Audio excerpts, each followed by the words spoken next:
Greetings, I'm Marylee Nunley, and my story of how this all began is going to unfold here in a few minutes.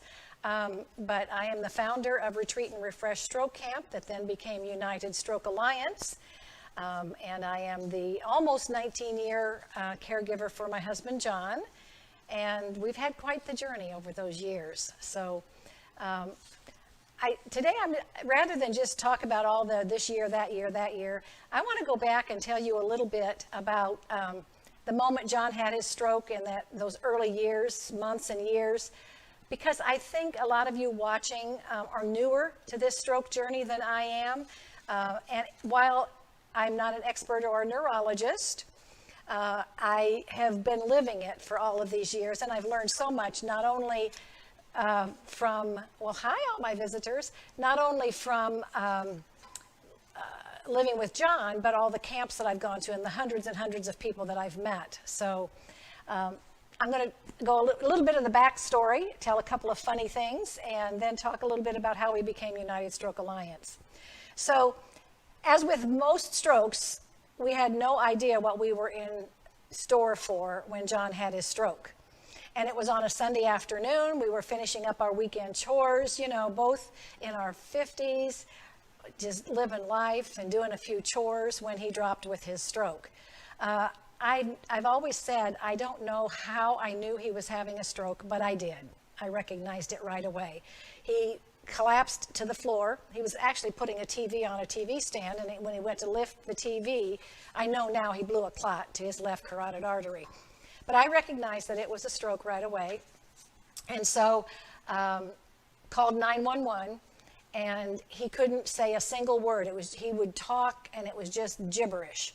And the thing that I always remember that I still, whenever I meet a fairly new survivor, is that kind of blank, scared animal stare in their little eyes. I mean, I just remember like, what's going on type expression. And I have seen that with others when I've met them shortly after their stroke. In the early years, they did teach him how he could swallow fairly. Within a few days, he was able to eat, pass the swallow test. And because he has a lot of sensory deficiency on his right side, but his muscles were still okay. So they taught him to walk kind of like an amputee because he couldn't feel his foot when it touched the ground. Still can't feel much. But he could watch, so he knew when his foot touched, and then he learned kind of how to balance with that. So he was pretty far along in that kind of rehab fairly quickly within the first couple of weeks. Speech was another thing.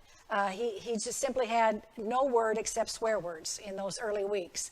And occasionally a word would come out, and I thought, oh, he knows how to talk now, because I didn't know about aphasia. I'm going to talk about that here in just a minute. But that was really the worst part, trying to figure everything out. And I remember the first time we went to speech therapy, our speech therapist was so sweet, and she was having him look at objects in the room and name them, and he couldn't name any of them. And I remember being embarrassed. I'm like, oh no, he's smart enough. He does know that. And I was equating the inability to articulate with intelligence, which is so wrong. But I think early on, and it took a while for me to really understand the whole journey of aphasia.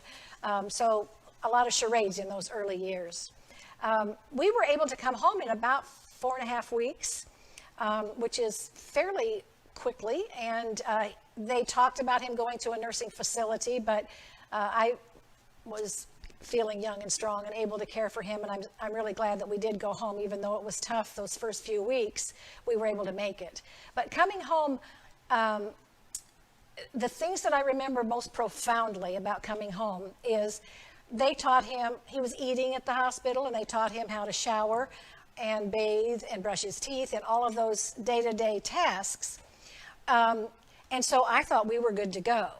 The thing that was so fascinating to me was learning that he could shower in his room at the hospital because he knew where everything was. When we put him in his shower at home, he was confused. He didn't even know what the shampoo was. He didn't recognize the shampoo bottle. So I'm practically in the shower with him, showing him all of that. And I had to do that with him on a daily basis for a good week to 10 days before he got into the new routine at home. He had trouble recognizing a knife, a fork, and a spoon. He would take his knife to eat something that should have been a spoon. So I learned to only put the utensil that he needed until he got better at recognizing it. I mean, it wasn't like I was going to do that forever, but he needed that time to settle in. Couldn't track with television, all of those things. But understanding the aphasia was one of the biggest parts, and learning that when he learned a new word, it didn't mean that that new word was there in his vocabulary, because his language center was damaged. So when he'd learn a new word, it would be stored in another part of the brain, which means when the brain wants the word, it goes to the language center. Whoops, that word's not there. And it has to search around and be found in another spot. So it doesn't mean that just because he learned a new word, he's going to retrieve it with great regularity. And it was several years before he could put a sentence together. So that was interesting. And again, I've had no formal speech training. It's just what I've learned with speech therapists and music therapists and volunteers and people at stroke camp that talked with me about it. There is dysarthria and apraxia. Those are more related to the muscles and the feeling than they are the retrieval. So a lot of times they can retrieve the word, but to formulate the tongue, the lips, the cheeks, with the paralysis or the damage they might have is difficult. So that was another thing that I had fun learning. So the word substitution, I got two funny stories about this. The word substitutions are so common: arm and leg, a hand and foot, husband and wife, him and her. Newspaper and mail are two things that John substitutes terribly. So he'll say, "Did you get the mail?" And he may mean the mail, he may mean the newspaper. In the earlier years, he now mostly recognizes, if he thinks about it, that what he said was wrong and can correct himself. But in the early stages, arm and leg was terrible. And none of our grandchildren were born when he had the stroke, so they came along for 1, 2, 3, 4. He couldn't say the youngest one's name for about a year.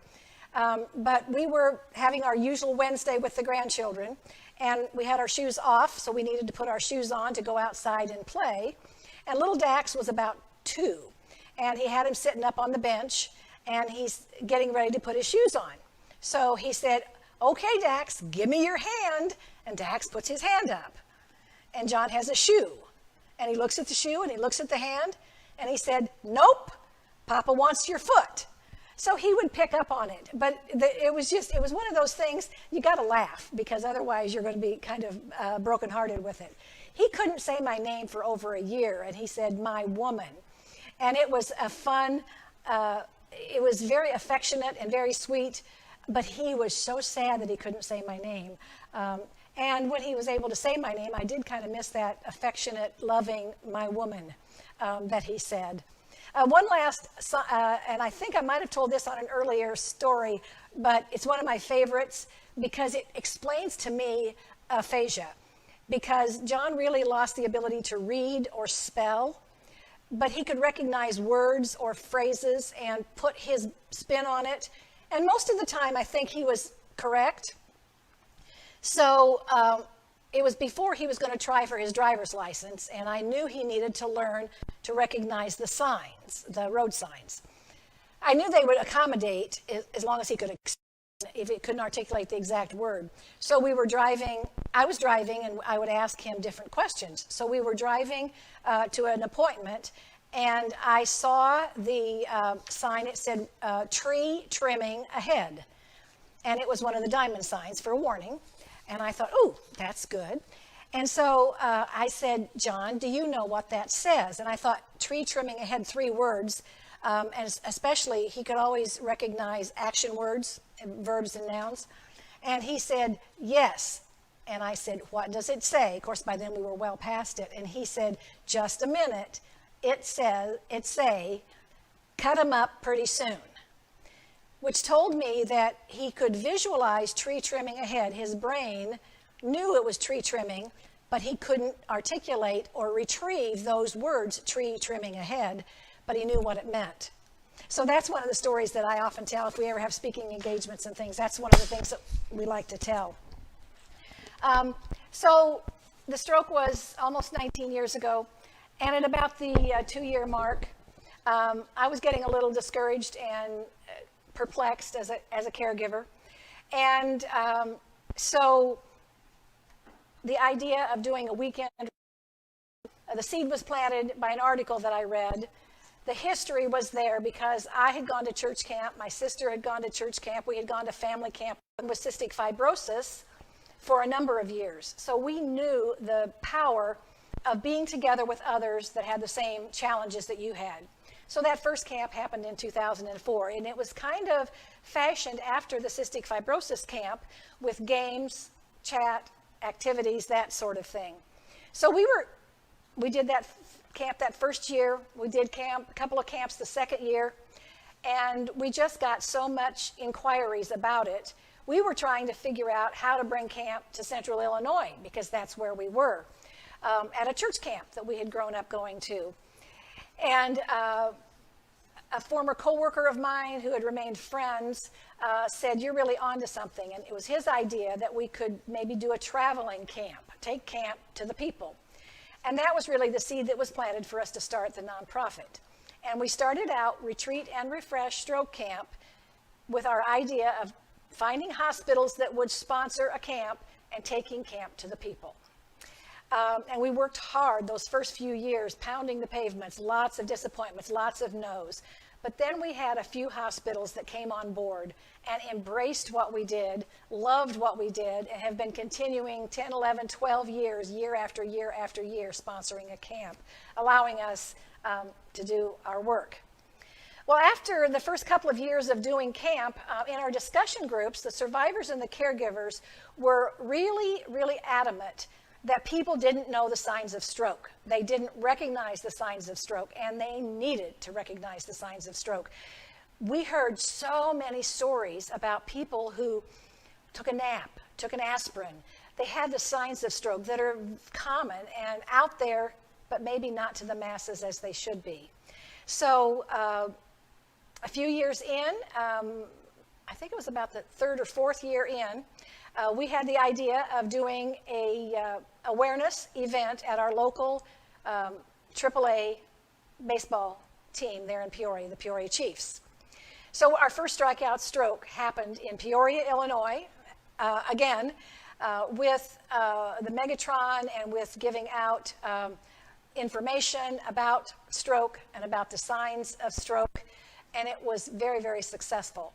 We grew that part of the business, naming it Strikeout Stroke, and a few years later, we were able to get some really good sponsors, large corporations, so we were able to go to, I think, 18 or 20 major league ballparks for a one-time-a-year Strikeout Stroke event.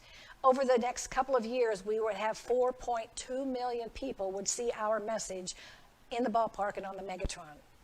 Unfortunately, those big events have gone by the wayside because of the funding that was coming from the large pharmaceutical companies has been allotted in another direction.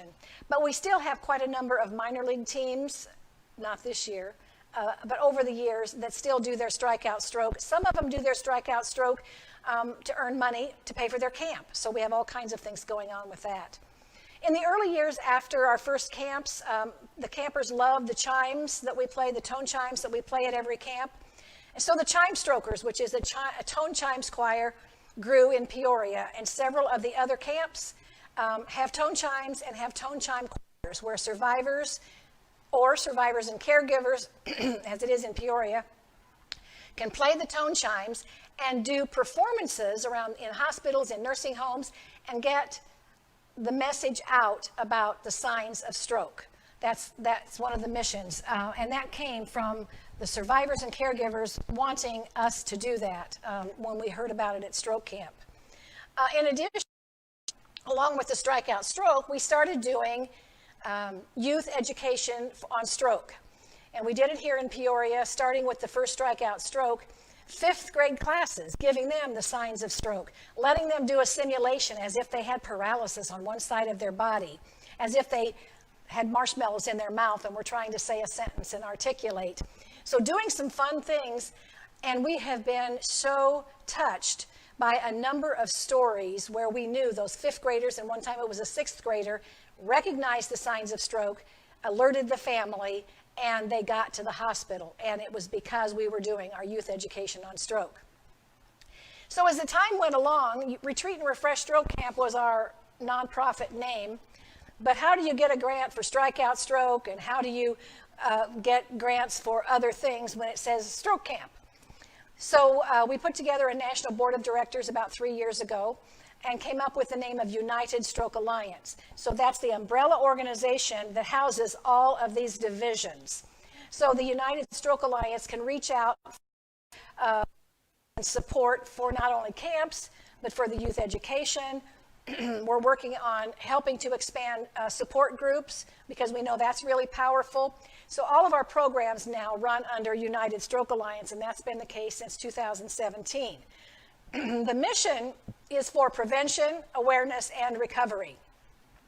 We will be launching our new website, I think within the next week to 10 days. United Stroke Alliance will be launching a new website, and we will be really beefing that up with information about prevention, awareness, the signs of stroke, and the different things that we are doing or involved with or partnering with as far as recovery is concerned.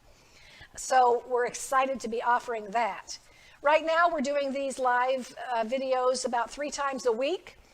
Yesterday was our first partnering with Med Rhythms out of Boston for a Zoom stroke survivor chorus. And we're going to be doing that again on the 21st, and we'll post that information on our Facebook pages.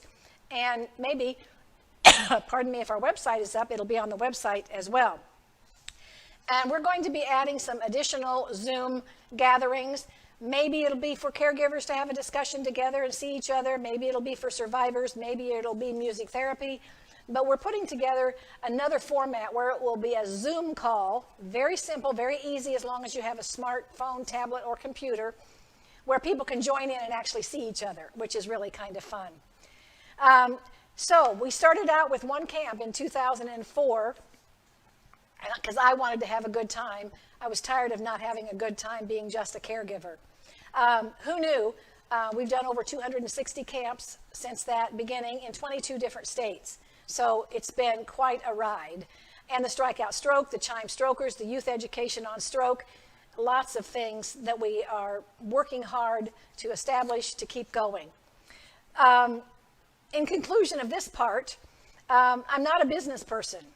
I didn't seek out to be a business person. But little by little, I learned the ropes. Some of you would have an idea, something that you want to do, give it a shot. I came across, I always like to try and inspire. I came across a couple more tips for both caregivers and survivors. I'm going to do caregivers first. Just a few little tips that I read about that I thought were really good. And this was from the family caregiver, so it was not just for stroke. Caregiving is a job, and respite is an earned right. Reward yourself with respite breaks, and do it often. They don't have to be big and dramatic, but offer a little bit of a break from time to time. When people offer to help, accept the offer and suggest specific things that they can do. Bring us a meal, run some errands, take someone to a doctor's appointment. Back in the day when we went to doctor's appointments and they weren't online. Seek support from other caregivers. There's great strength in knowing you're not alone. And that's one of the things that I hope we do a little bit here, is reaching out to those caregivers.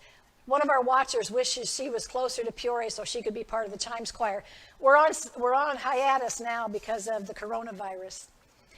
And then I found an article that was printed in Australia, but it was stroke survivors, and what are the untold truths that you would like people to understand? And there's 13 of them, but I'm going to read just 2 or 3 because I read some more at another time. One person said, not knowing the cause of my strokes is something that terrifies me. I don't know if I will have another and if I'll be alone or with my daughter again if I do. And I know that that is a huge challenge. There's such a thing as a cryptogenic stroke where they don't really know exactly why. Sometimes it's AFib, sometimes it's a hole in the heart, different things. So I would say if anyone is really afraid, see a cardiologist, see a neurologist, get the best information that you can to ease that. And as time goes on, you do worry a little bit less. Another one is your life changes. You're no longer, and you're now on a different path. And you are on a different path, and we are on a different path. Our life is not at all what we thought it was going to be. But I feel like we've carved out a pretty good life. We have our ups and our downs. We have our bumps in the road. Every day is a struggle, mentally and physically, but it gets better over time. But understand, it is a lifelong rehab. And I think that's when people will say, when will I be back to normal? You will never be back to the normal that you were.